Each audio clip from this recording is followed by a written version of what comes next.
aparecerá una pantalla de este tipo, ¿no? En donde, acuérdense que en este caso particular se seleccionó 15 centímetros para la carpeta y 90 centímetros para la capa profunda. O sea, se dan dos, acuérdense, van a escoger ustedes dos profundidades. La profundidad superficial corresponde a carpeta y base y va a regir al comportamiento a fatiga, mientras que la profunda, anoten por ahí, la profunda va a regir el tipo de falla por roderas, ¿no? Acuérdense, eso es muy importante. Ustedes van a dar dos datos. El mismo programa se los va a pedir. Entonces, el programa les va a dar dos tránsitos, les va a dar dos millones de ejes. Aquí, por ejemplo, anoten, porque lo vamos a utilizar, por fatiga, el tránsito, el tránsito solicitado va a ser 29.6 millones, mientras que por deformación va a pedir 36.4 millones. ¿Qué quiere decir eso? Que la sección que nosotros propongamos, la sección de diseño, tiene que cumplir con estos dos parámetros. Si uno de ellos no cumple, si uno de ellos no cumple, se repetirá el cálculo. Es muy sencillo la repetición, puesto que estamos hablando con software, ¿no? Antes era un lío esto. Bueno, no lío, pero era tedioso, pues. Ahora no, era muy sencillito. Ustedes proponen y hasta que les dé, ¿no? Es un asunto de 10 minutos lo que les lleva a esto, una vez que ya están los datos ingresados.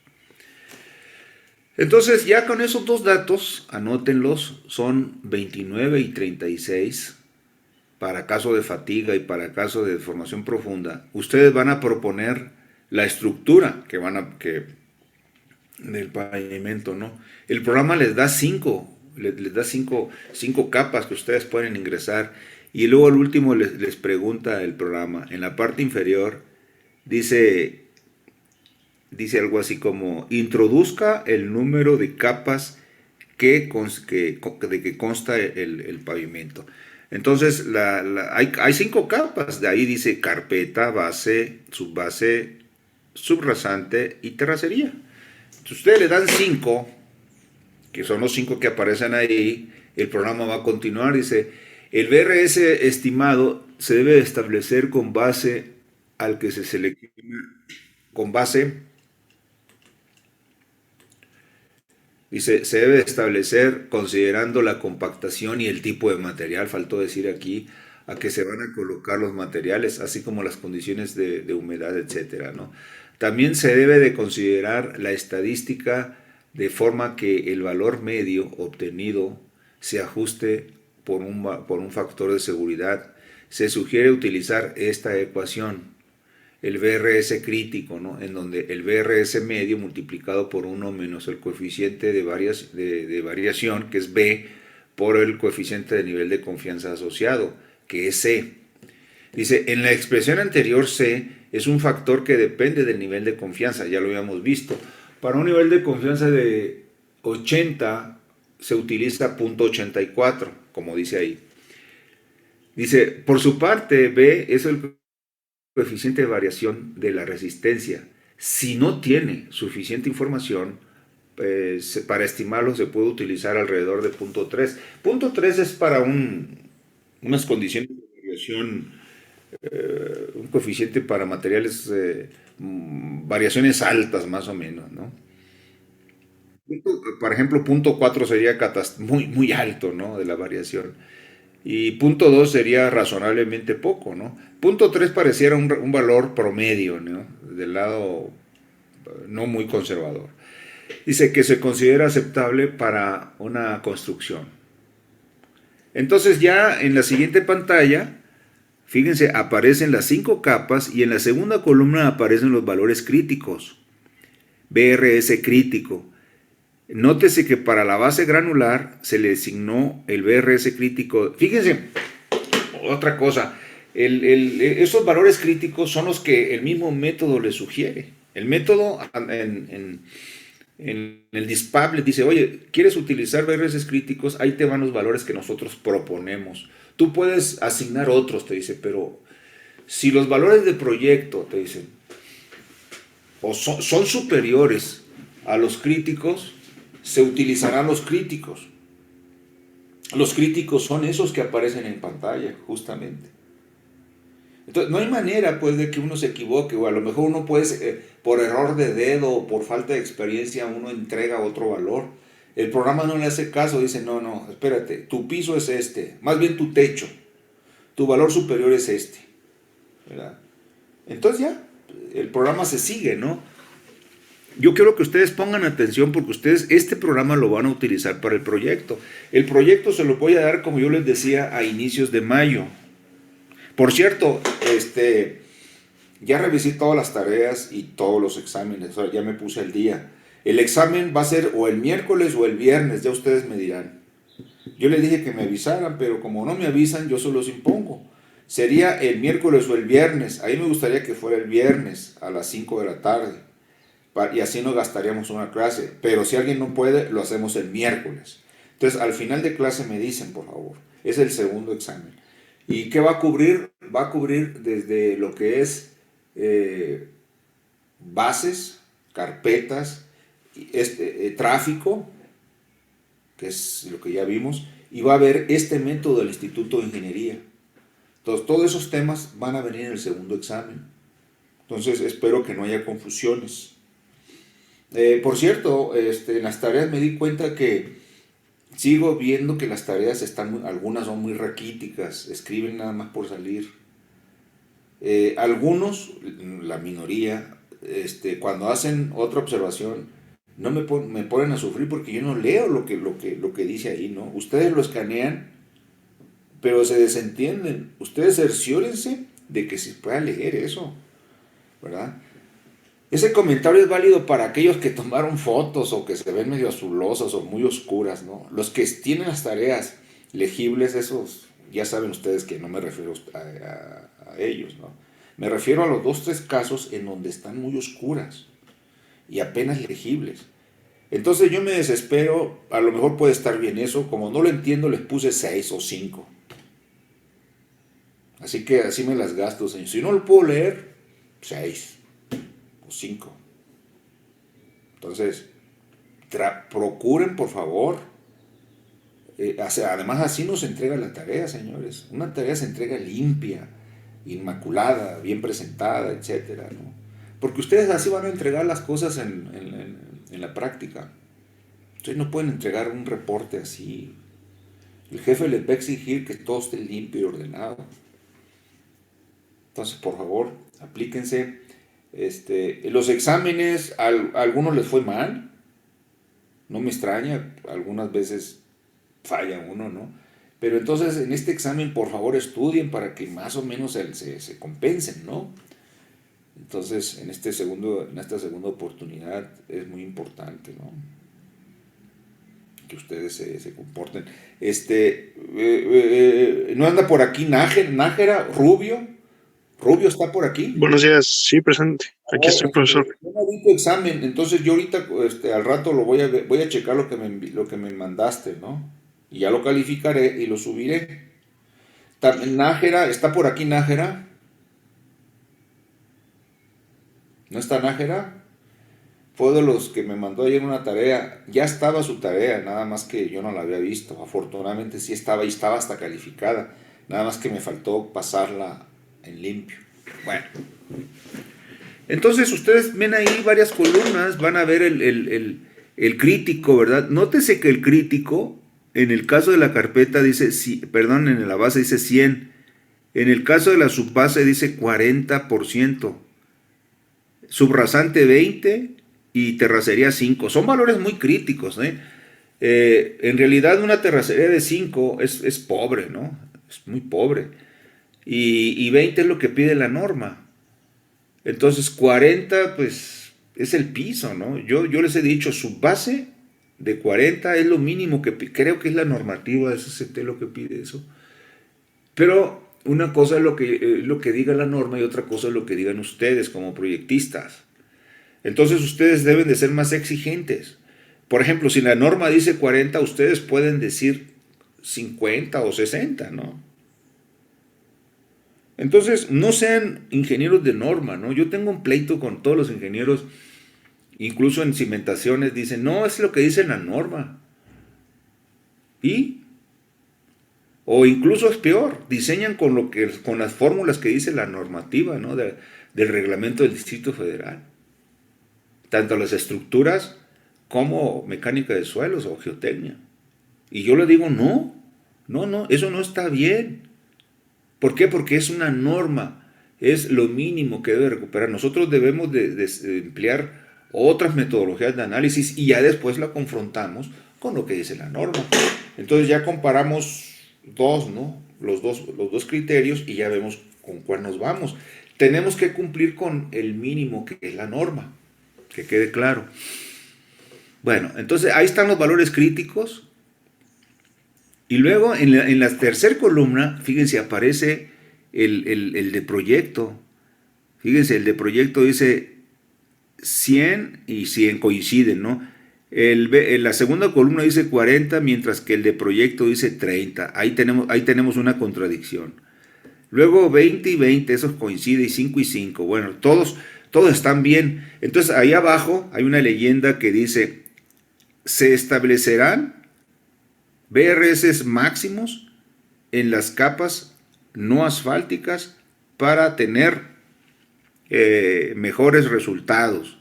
Dice, si el BRS son mayores, se ajustarán para fines de diseño por deformación. Dice, se requiere el módulo de rigidez de la carpeta. Si no se tiene estimado, su valor se debe determinar haciendo una corrida para hacerlo. En este caso, apriete, dice aquí, solo la tecla para determinarlo. En el proyecto seguramente yo les voy a dar ese valor para que ustedes no lo calculen. Ahí está.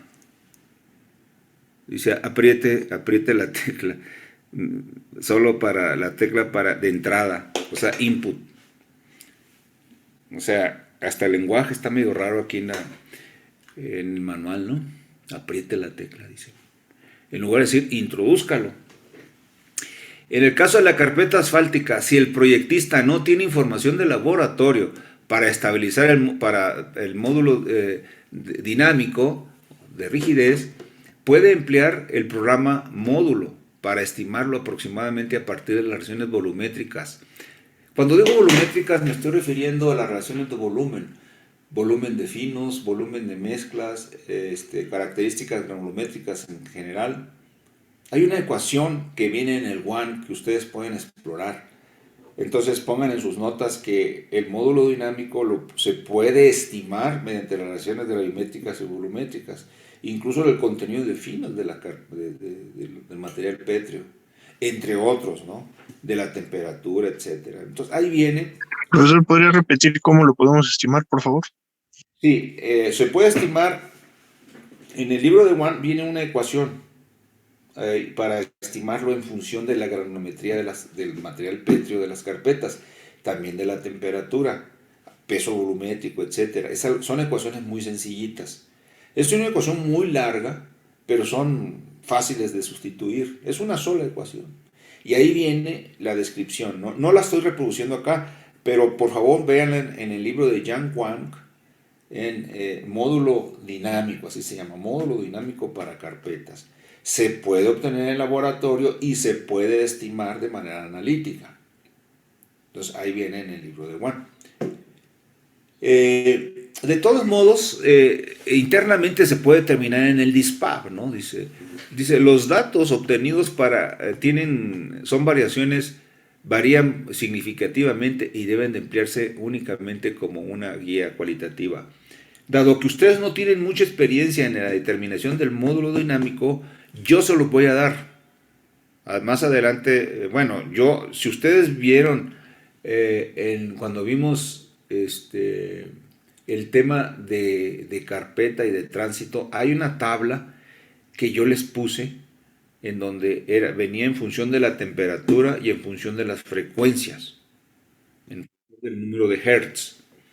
Todo eso viene vean los apuntes de clase y yo les dije, vean estos módulos dinámicos que ustedes pueden utilizar. Entonces ya ustedes lo tienen. En caso de que el proyectista no pueda obtener el módulo de rigidez de los materiales en pruebas de laboratorio en campo, el programa permite obtenerlos de manera aproximada con la expresión, con esta expresión, ¿no? Que es una expresión muy tosca. Este es el módulo dinámico. Pero para el caso de módulos de rigidez de los materiales pétreos, como son los agregados, ¿verdad? Como dice aquí, materiales no aglutinados o no cementados o no estabilizados, como ustedes quieran. Es el material pétreo, base, subbase, etcétera, etcétera. Este valor es una correlación, hay varias correlaciones, hay muchas correlaciones. Es más, cuando vimos el tema de las carpetas, ahí vimos correlaciones entre el módulo elástico, triaxial y coeficiente estructural, no sé si recuerden, ahí venía también, viene la relación. Es más, viene BRS contra módulo dinámico también, que es módulo elástico, que es este. Entonces, hay varias vías, ¿no? Sin embargo, el programa les recomienda esta correlación. Dice, en el ejemplo se supone conocido el valor del módulo de rigidez de la carpeta y se estima el módulo de rigidez de cada una de las capas con esta ecuación. Entonces vamos a suponer que yo les doy el módulo dinámico de la carpeta. Va a aparecer en la columna dice módulo de rigidez, que es la columna 4, ¿no? Entonces, la carpeta trae un módulo de rigidez. Lamentablemente aquí no vienen las unidades, pero son kilogramos por centímetro cuadrado. Eso es una deficiencia del programa, no debe de venir unidades. Dice, entonces trae 30.000 kilogramos por centímetro cuadrado. La base trae un módulo de 3.265. Entonces, voy a hacer una operación para comprobar que sea que es el módulo de rigidez. A ver, dice aquí, el módulo de rigidez de la base son 3.265. 3.265. Voy a transformarlo a libras por pulgada cuadrada.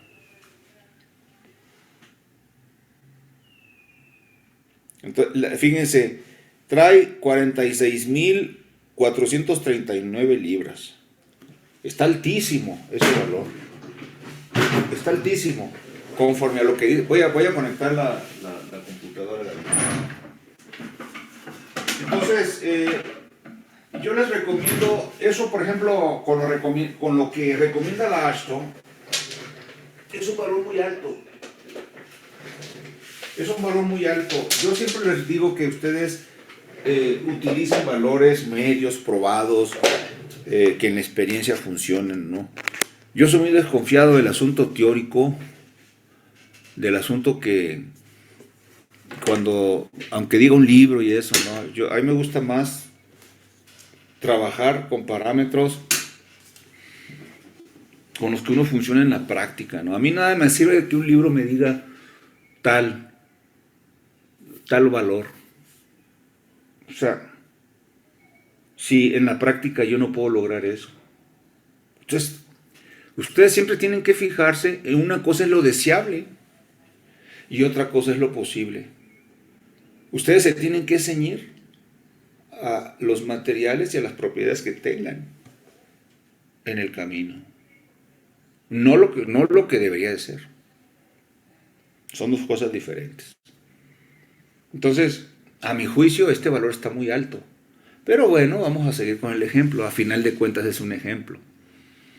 Yo hubiera utilizado otro valor, en lugar de 3.265.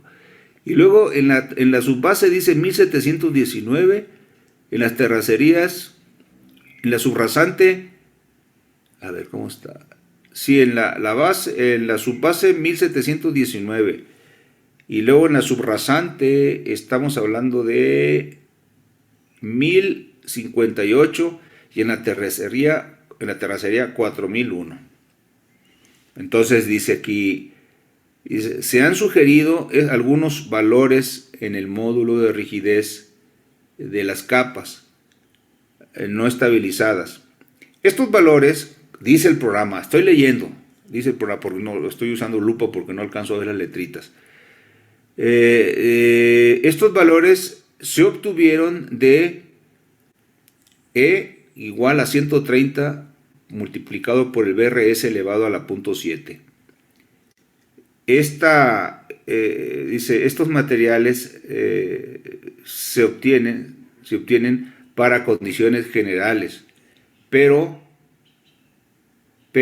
pueden requerir, dice aquí, adecuaciones en casos particulares. Pero por supuesto, esta ecuación que ustedes ven ahí, BRS, es más, voy a sacar vamos a suponer que sea 40 o el de la subbase, 40 por punto 7, digo a la punto 7, y luego multiplicado por 130. Sí, me da 1719 kilogramos por centímetro cuadrado. Llevado a libras, me da 24.445. Eso se me es un valor altito también.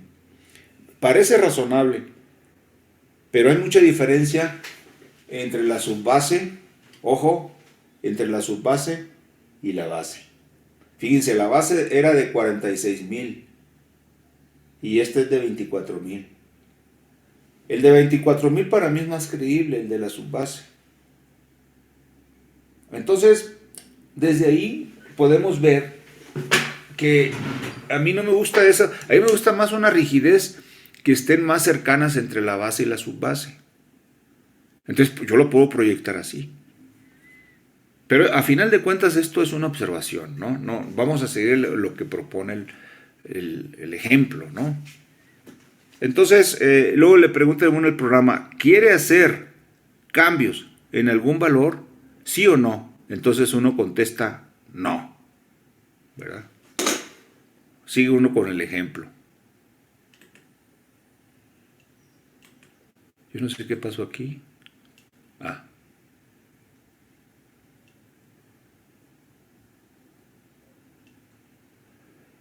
Ahí está. Entonces, introduce uno para cada una de las capas la relación de Poisson. En la primera utilizo punto 35, en la segunda punto 35 y en las últimas tres capas utilizo punto 45. Otra vez, para mí punto 45 es un valor muy alto. Se lo puedo creer para la terracería, ¿no? Pero para la base, para la subbase y para subrasante, pues se me hace muy alto, ¿no?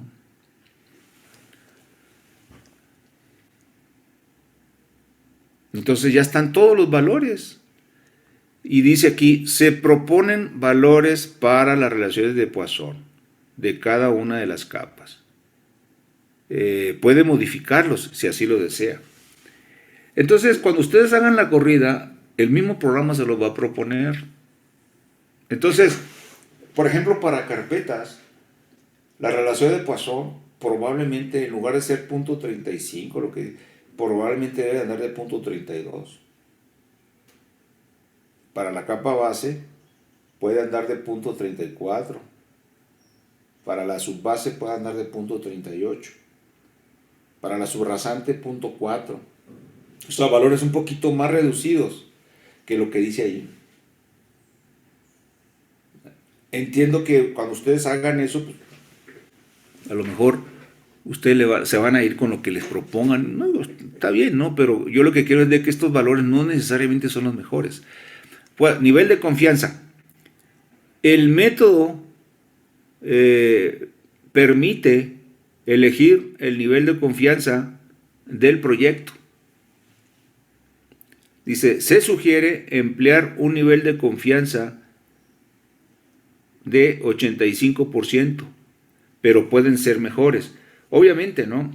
Mientras mayor sea la importancia de la carretera, mayor sea el nivel de confianza. Un nivel de confianza del 95% es para una autopista. Un nivel de confianza del 90% es para una carretera primaria de primer orden.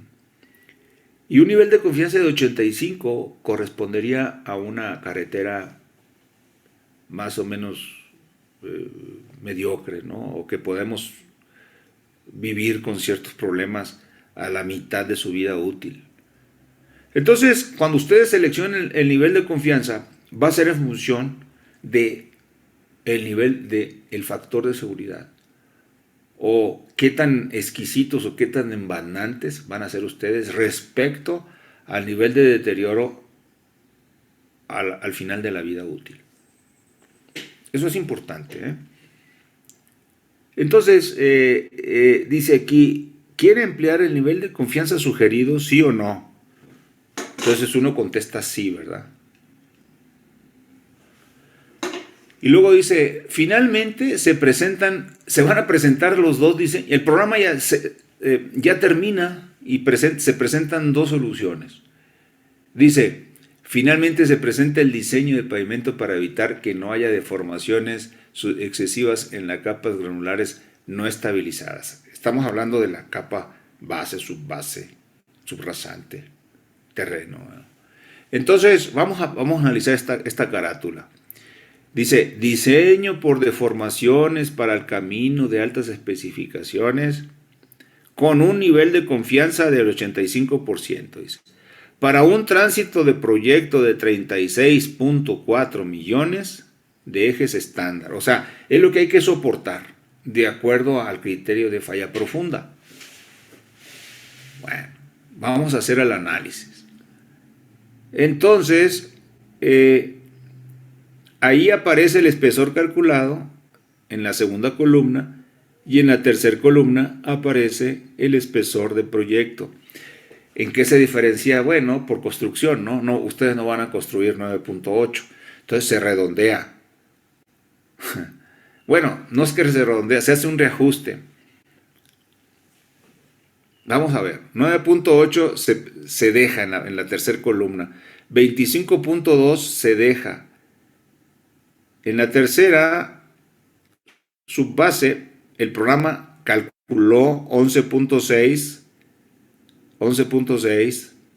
y nosotros proponemos un espesor mínimo, en lugar de 11.6, proponemos un espesor mínimo de capa base de 15 centímetros. Esos 15 centímetros, la diferencia entre 15 y 11.9, se lo vamos a restar al espesor total de la capa de subrasante, que son 61.1. Entonces 61.1 menos, ¿cuánto le da 15 menos 3.4? 61.1 menos 3.4 les da 57.6, que es lo que se pone allá. ¿Qué quiere decir, señores? Que ustedes suman la segunda columna y la tercera y les va a dar igual. Abajo hay una leyenda que dice, los espesores de capa calculados son ajustados a un espesor mínimo, el cual depende de la capa y del tránsito del proyecto.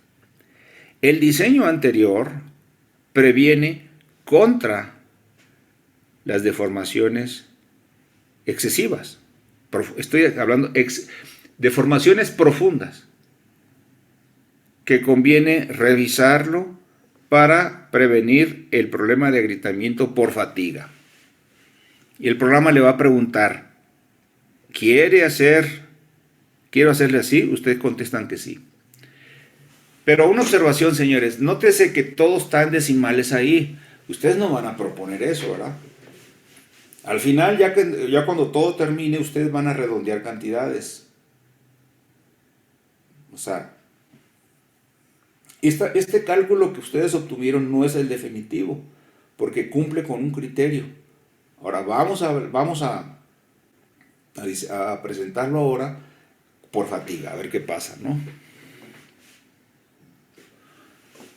Dice, la vida previsible por fatiga se basa en las deformaciones unitarias generadas en la parte inferior de la carpeta asfáltica de la estructura obtenida en el paso anterior.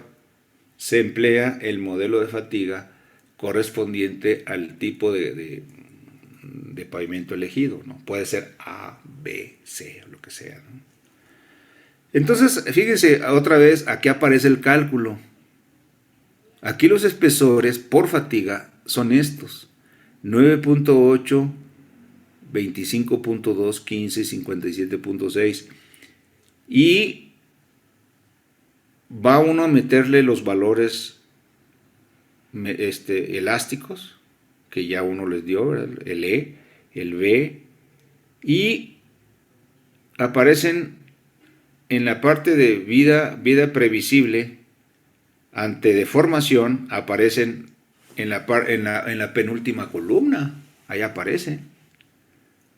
Que eso ya lo sabíamos, ¿no? Pero ¿qué creen? En la última columna nos llevamos una sorpresa, porque por fatiga el tránsito que aguanta, ahí no lo dice, pero el tránsito que aguanta son 3.2 millones, apenas 3.2 millones. ¿Qué quiere decir eso, Rubio?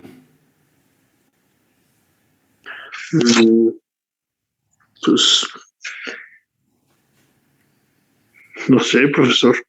A ver,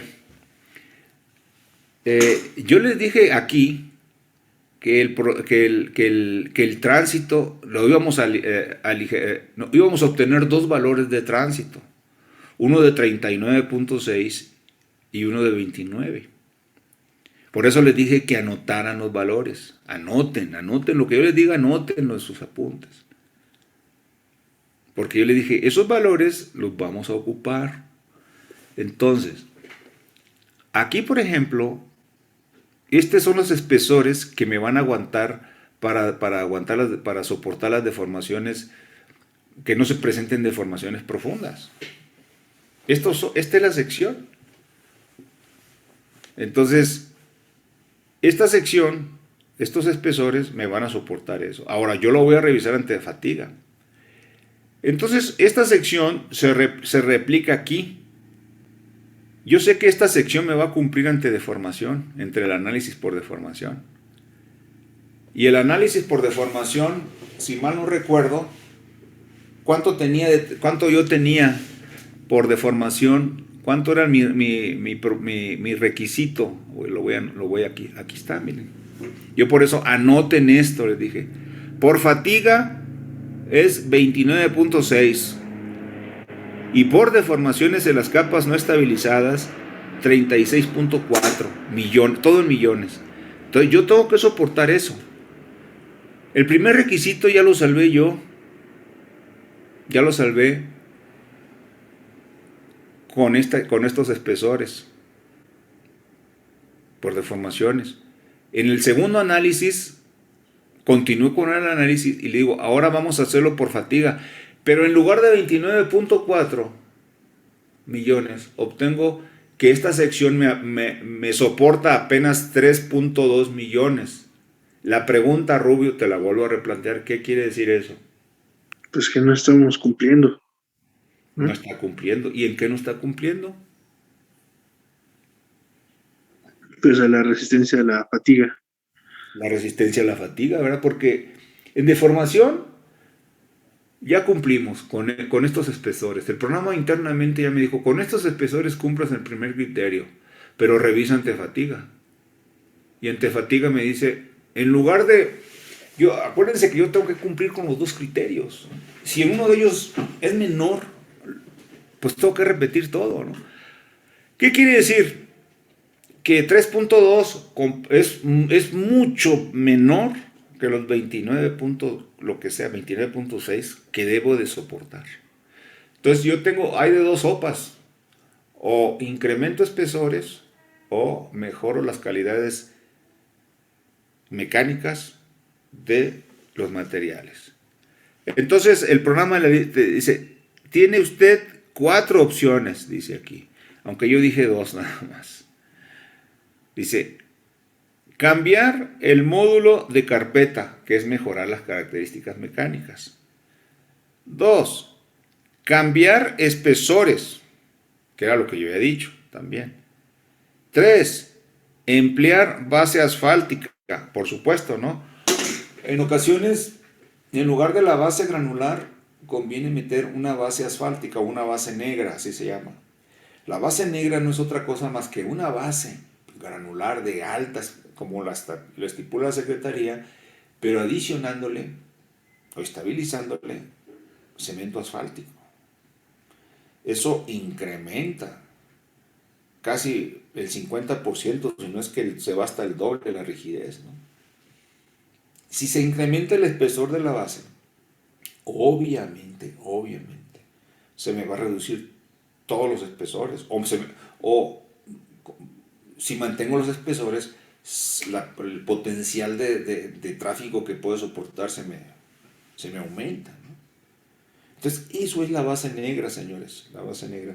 Es algo muy común, en la base negra, en la práctica. O sea, si yo tengo un pavimento flexible, puedo hacerlo semiflexible o semirrígido, sencillamente con la adición de una base negra. Entonces, es una forma de entrarle al problema, ¿no? Bueno. Y también está tipificada en la SCT, la normativa, ¿no? Entonces, la cuarta me dice salir del programa. Está todo dar esa de salir del programa, ¿no? Me enternece mucho. O abandonar el proyecto, dice aquí. El resultado de la revisión indica que la vida previsible es inferior al tránsito del proyecto por fatiga. Aquí lo vemos. 3.2. Contra 29, pues nada que ver, ¿no? Apenas creo que la 10ª parte.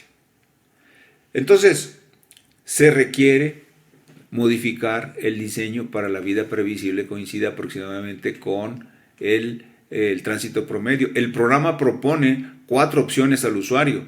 En este ejemplo se presentan 2 soluciones. En la primera se mantienen todas las capas consideradas actualmente: carpeta, base granular, subbase, subrasante. Y se modifica el espesor de la carpeta hasta encontrar un espesor que proporcione la vida previsible igual al tránsito del proyecto por fatiga. En la segunda solución se considera incluir una base estabilizada con asfalto. Entonces veamos la solución 1. Se elige la opción 2 de la carátula y se incrementa el espesor de la carpeta. En lugar de 9 centímetros que había, acuérdense que aquí teníamos, ¿cuánto teníamos de carpeta aquí? 9.8, casi 10 centímetros. En lugar de 10 centímetros aumentamos a 17 centímetros. Es una medida, ¿no? Desesperada, pero vale. Dice, se pueden reducir o no los espesores de las capas inferiores, o sea, base y subbase. En este caso se disminuye el espesor de base a 20 centímetros y el de la subrasante a 50 centímetros. A ver qué pasa, ¿no? O sea, aquí teníamos de la subrasante 57 centímetros, si mal no recuerdo. Aquí está, miren, 57 centímetros. El de la subrasante. Y el de la subbase, aquí traíamos 35 centímetros. Ahora lo vamos a bajar. A ver cómo está. Se disminuye el espesor de base. ¿Cuánto traíamos de base? 25.2 de base. Entonces, aquí se dice, vamos a bajarlo a 20 centímetros. Y se baja también la subrasante.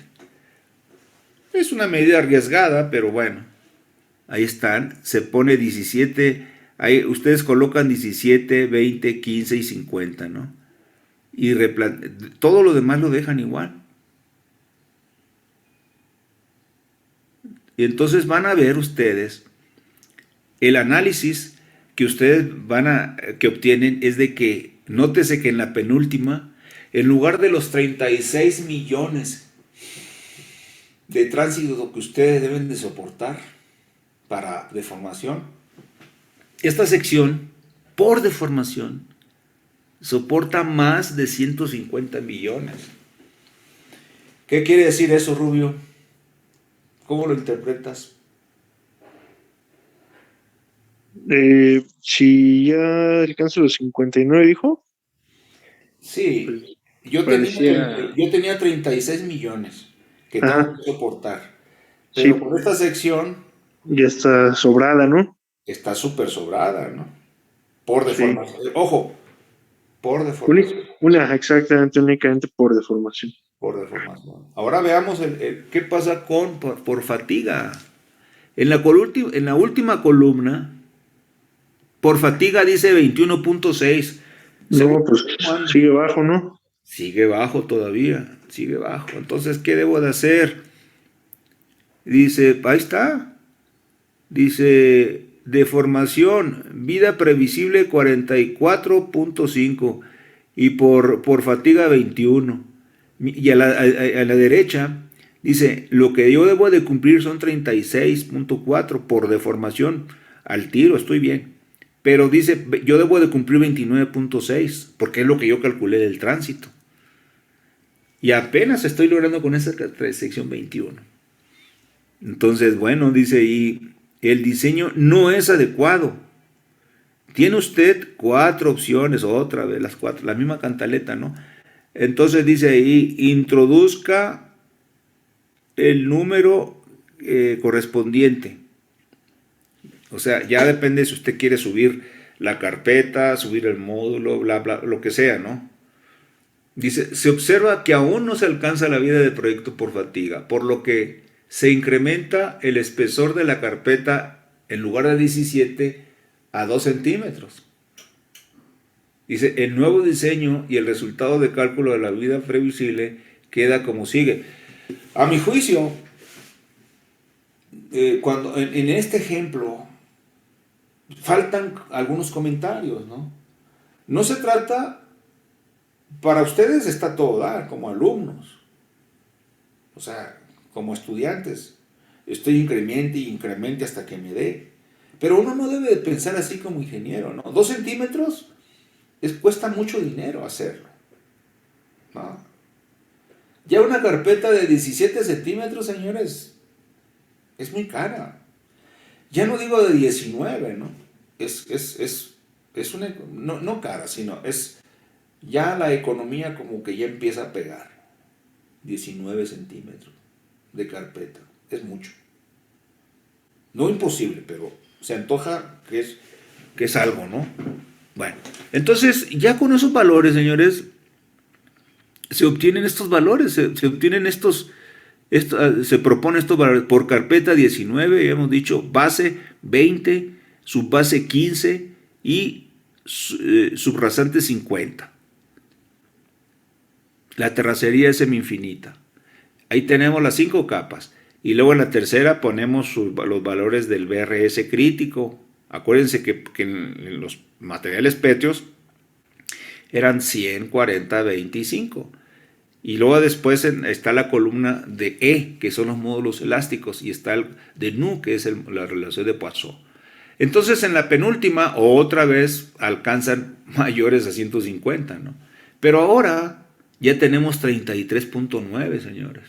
33.9 es superior a 29.6, lo que sea, ¿no? Entonces, en este caso, bueno, dice aquí, dice, por deformaciones son 33.9, no, 64.8 y apenas nos piden 36. Estamos súper sobrados, casi el doble. Y luego, por fatiga es 34, pero tenemos que apenas el tránsito que nos piden por fatiga es 29.6. Ya estamos sobrados. Esto es, nos pasamos. Dice, la vida previsible es mayor que el tránsito de proyecto. Dice, la tolerancia es igual al tránsito de proyecto más menos el 10%. Entonces, ¿qué es lo que ustedes pueden hacer? En caso de que la vida previsible sea un poco mayor que el tránsito de proyecto, se puede disminuir ligeramente el espesor de la carpeta. Utilizando una carpeta de 18 centímetros en lugar de 19, la vida previsible queda así. Queda 26.7 en lugar de 29.6. ¿Qué quiere decir? Dado que estamos en el rango de más menos 10 centímetros, más menos 10%, esta solución es correcta con el 18 centímetros. O podemos decirlo como dice el programa, 18.5. Jugar con 18.2, 18.5, hasta que les den. Pero, ojo, esto, señores, esto es un análisis académico.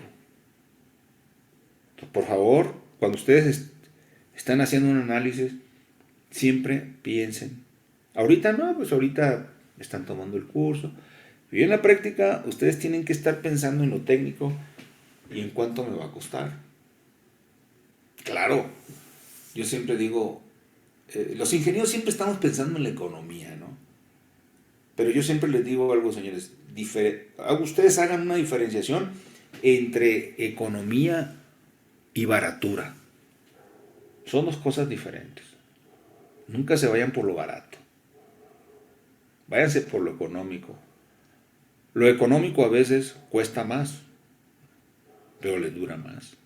Y es un criterio sano, ¿no? Entonces yo a un cliente le digo, oye, ingeniero, pero me sale un poquito, sí, pero es económico. ¿Por qué es económico?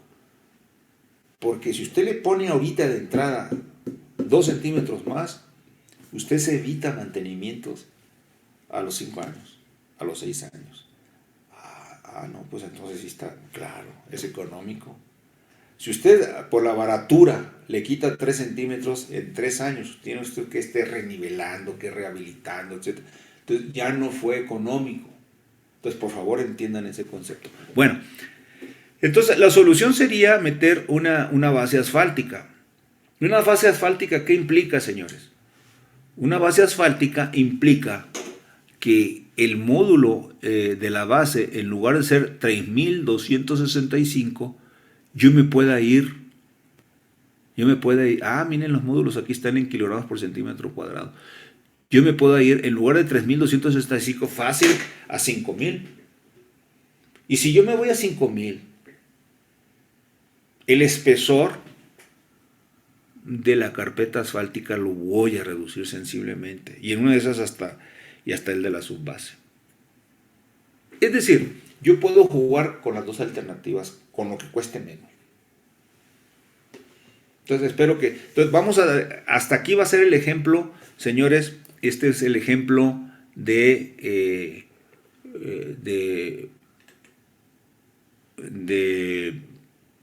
el método del Instituto de Ingeniería. Entonces, vamos a dejar la presentación ahí y vamos a empezar el segundo método de diseño, que es el método, a ver si me deja salirme esto porque...